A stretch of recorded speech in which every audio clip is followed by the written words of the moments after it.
I spent the entire weekend supporting my newly single friend. But when I returned home, my partner was suspicious. Who would have thought that accompanying a friend would cause so much strain on my marriage? It really hurts. I never expected things to take such a terrible turn. If only I hadn't gone to my friend's place, but then again, there was no way to avoid it. He needed me, and I couldn't let him down. Before you jump to conclusions, let me explain. My name is Mia, and my husband is Owen. We've been married for a year.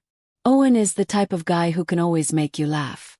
He has the perfect joke for any situation. But when it comes to our relationship, he's serious. He believes in honesty, fairness, and trust, and I do too. I felt like we were completely aligned, always on the same page, until that weekend. That weekend was the start of a mess I never saw coming. It was Friday evening and Owen had just returned from work. I don't work, so I had been at home all day. I was lounging on the couch, scrolling through my phone. After greeting Owen when he came in, I returned to my spot. I had already prepared dinner, so we were supposed to eat after he freshened up. I had placed the food on the table, but then my phone rang. It was Oliver. I remember thinking, why is he calling me now? But I shrugged and answered. At first, he didn't say anything, which was odd. Then I heard him take a shaky breath, and suddenly he started crying, full-on sobbing. Threw me off completely. Oliver is not the type to cry. He's always so put together. Hearing him like that broke my heart. I kept calling his name, trying to get him to speak, but his voice cracked, and it seemed like he wanted to say something but couldn't. Before I could ask what was going on, he ended the call abruptly. No explanation, no goodbye, just silence. I stared at my phone in panic, my mind racing with questions. What had happened? Was he okay? Did something awful occur?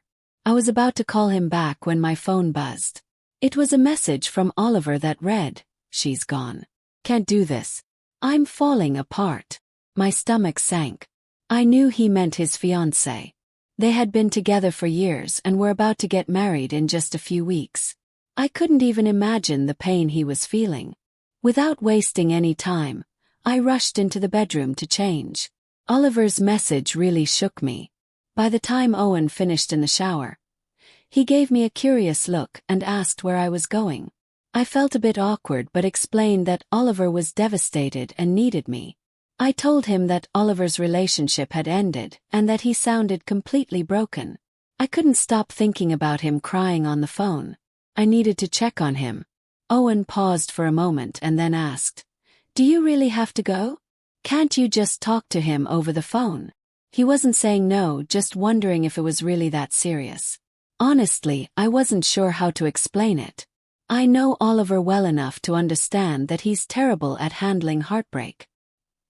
He bottles everything up and never lets anyone in until it's too much to bear. I knew I had to go. Oliver needed someone and I had to be there for him. Oliver and I have been friends for years, since high school and college. We were practically inseparable. Owen knew this too. Oliver had even given me a car as a wedding gift. My husband and I had socialized with Oliver and his fiancée. Our bond wasn't new. It had been built over years. Anyone who knew me could see how many times Oliver had been there for me when I was in trouble or needed help. Now that he was in pain, I had to be there for him. Owen sighed but agreed, giving me an exhausted okay. He didn't try to stop me but asked me to be back in time for dinner. I promised him it would just be a quick check-in. I considered staying back and having dinner first to avoid disappointing him, but I couldn't leave Oliver in the state he was in. He needed me right away, and I couldn't risk him doing something reckless. So I grabbed my bag, kissed Owen on the cheek and left. As I drove to Oliver's place, I couldn't stop thinking about the text he had sent, and how devastated he sounded. It's not every day you hear someone you care about break down like that. I just wanted to make sure he was okay. When I arrived at his place, I knocked on the door, but there was no answer. I knocked again, harder this time, but still nothing. My heart started racing with worry. I prayed he hadn't done anything to harm himself. I pulled out my phone and dialed his number as I knocked one final time, louder this time. Finally, I heard the sound of the door unlocking. Oliver opened it just enough for me to see his face. I couldn't believe how awful he looked. His eyes were swollen and red, with dark circles under them as though he'd been crying for hours. He didn't say a word. He simply turned and walked back inside, leaving the door wide open behind him. When I stepped in, I was taken aback by the state of his place. It was a disaster. To call it a mess would be an understatement. It looked like someone had lost control there. There were pizza boxes and half-eaten leftovers scattered all over. Empty bottles everywhere, mostly alcohol, and dirty clothes carelessly tossed on the couch. The smell. I couldn't even begin to describe how awful it was. Felt like something had been rotting for days. This was such a shock because Oliver is usually so neat and orderly. He's the type of person who wipes down the counters daily and arranges his books perfectly. But the Oliver I was seeing now was unrecognizable. I followed him inside, and he just collapsed onto the couch, staring blankly at the TV. He looked so lost. I didn't know what to say at first, so I sat down beside him for a moment, but the mess around me made it impossible to relax, so I got up and started tidying. I picked up the trash, folded his clothes, and did the dishes. The leftovers were the hardest to handle. Felt like an impossible task. Throughout it all, Oliver didn't look at me. Not at first, anyway. But after a while, I caught him glancing in my direction. He still didn't say much, but I could tell he was grateful for what I was doing. When I finished, I ordered us some food. I knew he hadn't eaten properly in days. We ate in silence, and I asked him how he was holding up after the breakup. At first he didn't want to talk, but after some coaxing he broke down. To see him, a 33-year-old man, sobbing and speaking in jumbled childlike words, was heartbreaking. He told me bits and pieces of the breakup, the things he could manage to say through his tears. It was tragic, but I was just glad to be there for him. Even if all I could do was clean up or sit by his side, I hoped it made him feel less alone. Sometimes all a person needs is someone to be there. I listened as he cried, offering a shoulder for him to lean on. I occasionally muttered, "I'm so sorry," but he quickly stopped me.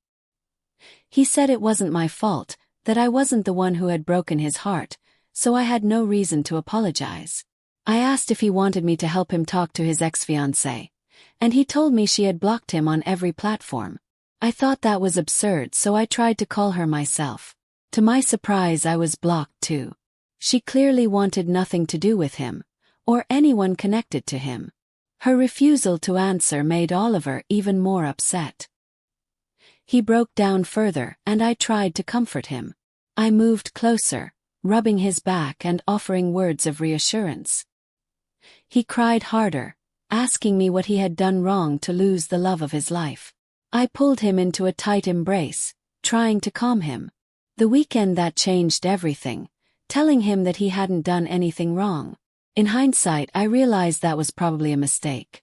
As I pulled away, Oliver looked me in the eyes. His face contorted with emotion. His next words shocked me to my core. With tears still streaming down his face, he asked, "Why didn't we ever end up together?" I was too stunned to respond. I just stared at him, overwhelmed by the sudden shift in his words.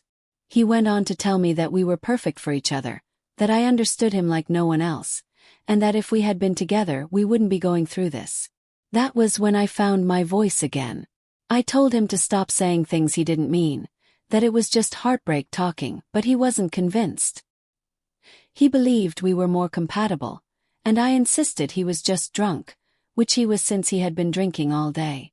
To keep him from drinking more, I locked the fridge where the rest of the alcohol was, but he wouldn't listen.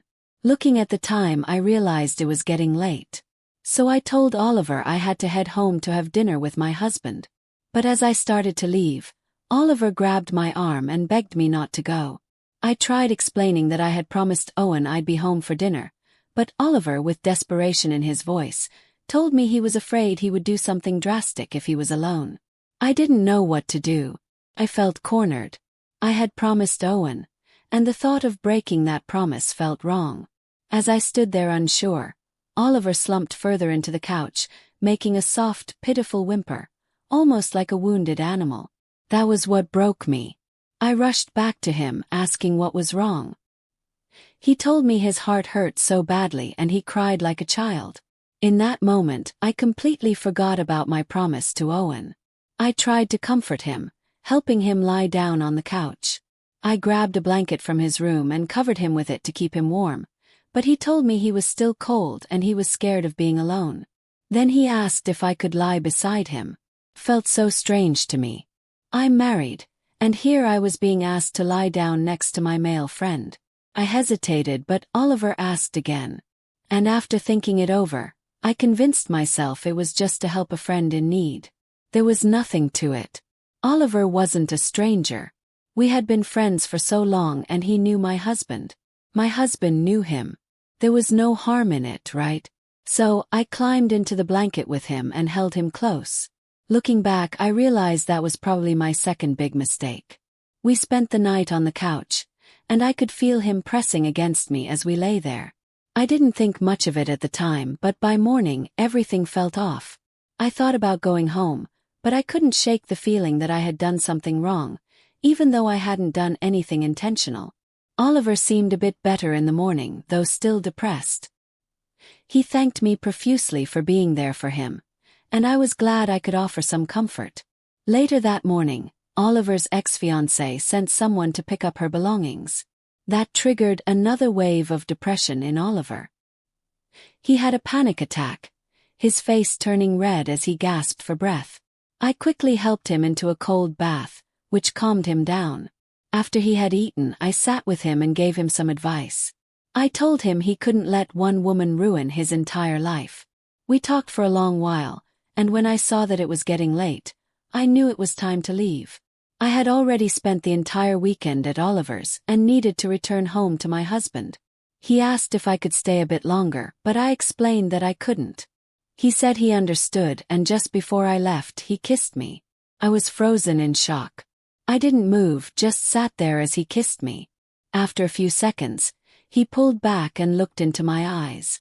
I wanted to ask why he did that, but before I could speak, he kissed me again. This time with more intensity. The kiss didn't stop at my lips. He moved to my neck and started touching me. I could have pulled away, but for some reason I didn't. I stayed there, letting it go on longer than I should have. Finally, I whispered for him to stop, pleading with him because I needed him to. I couldn't make myself pull away, but thankfully he stopped. He quickly apologized, and I told him it was fine. I gathered my things, said goodbye, and left. As I walked out of his house, I felt numb, disconnected from my body and soul. Even when I called for a taxi, I did so absent-mindedly. The drive home was torturous. I felt guilty, wishing the driver would take his time, but I couldn't control how he drove. When I arrived home, I got out of the cab in a daze, unsure of what to do next. Owen was already home, and as soon as I entered the living room, he was furious. He demanded to know why I hadn't answered my phone or come home the night before as promised. His questions came fast and sharp, and I struggled to find an answer. I hadn't even remembered my phone while I was with Oliver. I told Owen I had been busy looking after Oliver, who was in a terrible state and didn't want to be alone. He didn't seem satisfied but didn't push further. That night, as we prepared for bed, I noticed how cautious he was around me. He was watching me, waiting for me to make a mistake. It felt like he was just waiting for me to confess. We went to bed, but things felt off. The next morning, I woke up to find Owen sitting in a chair by the bed, holding my phone, his expression unreadable. He asked me calmly what had happened when I was at Oliver's. My heart sank. I denied everything, repeating that I had just taken care of Oliver. But then he showed me a text from Oliver where Oliver apologized for what happened, saying he wasn't himself and hoped I could forgive him. I didn't know what to say. Owen knew something was wrong. He asked again, and I could feel myself suffocating under the weight of my secret. Finally, I broke down and told him everything. I saw the shock in his eyes as he heard the truth, and the anger that followed was overwhelming. He jumped up, stormed out of the house, and I was left terrified. I knew I had ruined my marriage, and now I didn't know how to fix it. A few days passed without a word from Owen. He slept on the couch, and no matter what I did, he wouldn't talk to me. At one point, things escalated when Owen went to confront Oliver. They fought so badly that the police were called, and both men were taken to the station. The situation calmed down, but Owen still refused to speak to me. Days turned into weeks, and the silence between us was unbearable. He stopped eating the food I made, and it hurt more than I can describe. Owen, who was once so punctual and loving, was now distant. He came home late every night, and I couldn't stand the change. One day, after days of silence, Owen spoke to me, but the words he said felt worse than the silence. He told me that he didn't believe in trying to fix something that was already dead, referring to our marriage. I felt devastated. I had hoped for a second chance, but it seemed like he had already given up. Despite everything, I still believed our marriage was worth saving. I suggested therapy, but Owen refused. He seemed so determined that there was no hope left for us, and that crushed me. Now, I've decided to do everything I can to repair the damage I've done. I'm not giving up on us. I still believe in second chances, and I'm going to keep fighting for our marriage no matter how difficult it gets. Thank you all for your advice. This will be my final update. Goodbye.